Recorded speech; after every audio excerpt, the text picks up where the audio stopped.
సంవత్సరాల తరబడి ఎన్ని మందులు వాడినా మీ మోకాల నొప్పులు తగ్గట్లేదా? ప్రాణ పెయిన్ క్లినిక్ లో అత్యాధునిక చికిత్స.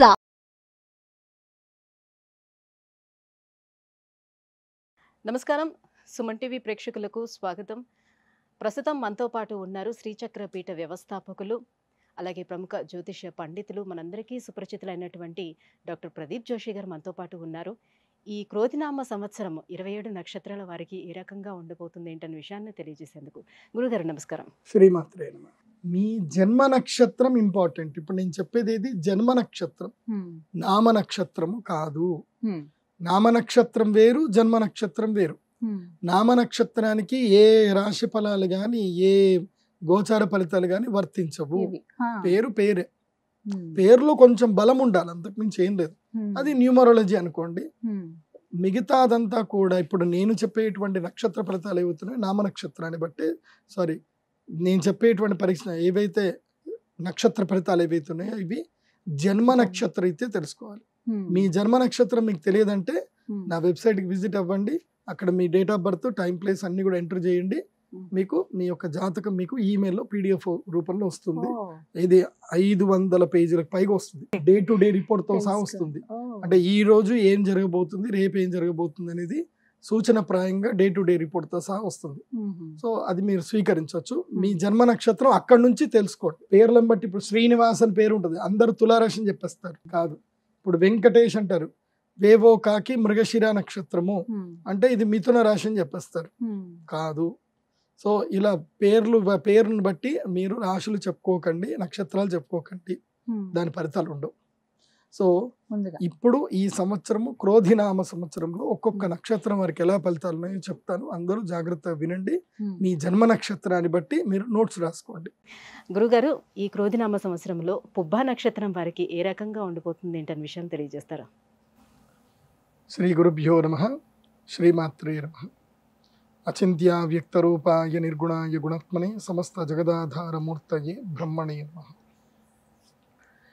పుబ్బా నక్షత్రం ఇది మామూలుగా సాధారణంగా మనం అంతా కూడా రెగ్యులర్గా పుబ్బా అని పిలుస్తాము. కానీ ఈ యొక్క నక్షత్రాన్ని యొక్క పూర్తి పేరు పూర్వ ఫల్గుని నక్షత్రం. దీన్ని ఫల్గుణ నక్షత్రము అంటారు. అంటే అర్జునుడి యొక్క నక్షత్రం. ఇది చాలా మహోద్భుతమైన నక్షత్రాలలో టాప్ 10లలో మంచి నక్షత్రం ఏదైనా ఉంది అంటే ఇదే నక్షత్రం. నాకు తెలిసి నేను జాతకాలు చూసినప్పటికీ పూర్వ ఫల్గుణ నక్షత్రంలో పుట్టినటువంటి గొప్పనైనటువంటి నాయకులు ఉంటారు. నాయకత్వ లక్షణాలు చాలా ఉంటాయి. వీళ్ళకి అహంకారం కూడా చాలా ఎక్కువగా ఉంటుంది. అదేవిధంగా ఎమోషనల్గా కూడా చాలా డౌన్గా ఉంటారు. వీళ్ళని ఒక్క మాట అన్నా సరే ఇక దాన్ని గుర్తుపెట్టుకుంటూ రిపీటెడ్గా బాధపడతా ఉంటారు. సో ఇది మర్చిపోరు, ఇంకా అది రెగ్యులర్ గుర్తుపెట్టుకుంటారు. అంటే చిన్నప్పుడు స్కూల్లో వాడి పెన్సిల్ దొంగతనం చేసింది కూడా గుర్తుపెట్టుకుంటారు అనమాట. అలా విపరీతమైన ఎమోషనల్గా అటాచ్ ఉంటారు. తర్వాత వీళ్ళని ప్రేమగా పలకరిస్తే ఆస్తులు కూడా రాసిస్తారు. తర్వాత ఏదేమైనా జరిగినా అది మాత్రం జీవితాంతాన్ని గుర్తుపెట్టుకుంటారు. అంటే వాళ్ళని తిట్టినా జీవితాంతం గుర్తుపెట్టుకుంటారు, వాళ్ళకి ఏదైనా ప్రేమ చేసినా జీవితాంతం గుర్తుపెట్టుకుంటారు. వీళ్ళకి మోసం చేయడం రాదు, అబద్ధాలు ఆడడం అసలు రాదు. అబద్ధం ఆడితే వీళ్ళు దొరికిపోతారు అనమాట. అలాంటిది ఈ పూర్వ ఫల్గుణ నక్షత్ర జాతకులకు ఈ సంవత్సరము వీళ్ళు సింహరాశి కిందకి వస్తారు. ఈ సంవత్సరం వీళ్ళ జాతకం ఎలా ఉంది అని అంటే అవకాశాలు, మంచి అవకాశాలు వస్తాయి. కానీ వీళ్ళు ఎలా అనంటే ఈ వచ్చిన అవకాశాలు సద్వినియోగం చేసుకోకుండా నేను ఇచ్చిన మాటను తప్పను, నేను పలానా వాళ్ళకి మాట ఇచ్చాను, పలానా వాళ్ళకి ఇది చేశాను, ఇది ఇచ్చాను అని చెప్పి ఆ మాట తప్పను అన్న ఆలోచనతోటి మొహమాటానికి పోయి ఏం చేస్తారు అంటే అవకాశాలన్నీ చేజార్చుకుంటారు. సో అవకాశం వచ్చినప్పుడు నిర్మోహమాటంగా ఉండి మీ జీవితంలో మీరు ముందుకెళ్తే మీ జీవితం బాగుపడుతుంది. ఇక్కడ ఒక్కటి గుర్తుపెట్టుకోవాలి, జీవితంలో 3 విషయంలో మొహమాట పడకూడదు. ఒకటి వనిత, పుస్తకం, విత్తం, తర్వాత ఇంకోటి భోజనం. ఈ 4 విషయాల్లో భోజనం ఏది మొహమాట పడకూడదు. డబ్బు విషయంలో, సంపాదన విషయంలో, పుస్తకం అంటే చదివే విషయంలో కానివ్వండి, విత్తం డబ్బు విషయంలో కానివ్వండి, తర్వాత భోజన విషయంలో కానీ ఇక్కడెక్కడ కూడా సిగ్గుపడకూడదు, మొహమాట పడకూడదు. నిర్మోహమాటంగా మాట్లాడాలి, మనం అనుకున్న పని చేసుకోవాలి. ఎందుకోసం అంటే ఈ 4 జీవితంలో చాలా ప్రధానమైనవి. ఈ 4 లేవనుకోండి ఎవరికి ఏం ఉండదు. జీవితం అంతా నడిచేది ఈ 4 ముడిపడి ఉంటుంది. ఒకటి కుటుంబం. సో ఆ విధంగా పూర్వ ఫల్గుణ నక్షత్రం వాళ్ళు మొహమాటాన్ని ఈ సంవత్సరం పూర్తిగా వదిలేయండి. నిర్మోహమాటంగా మీ పనులు మీరు చేసుకోండి. ఈ సంవత్సరము మీకు 4 నెలలు మాత్రమే బాగుంటుంది. ఏది నవంబర్, డిసెంబర్, జనవరి, ఫిబ్రవరి వరకు మాత్రమే. ఈ 4 నెలలు మాత్రం బాగుంటుంది. మిగతా టైం అంతా కూడా అనవసరంగా అబాస్ పాలవుతారు, అంటే మాటలు ఎక్కువగా పడాల్సి వస్తుంది.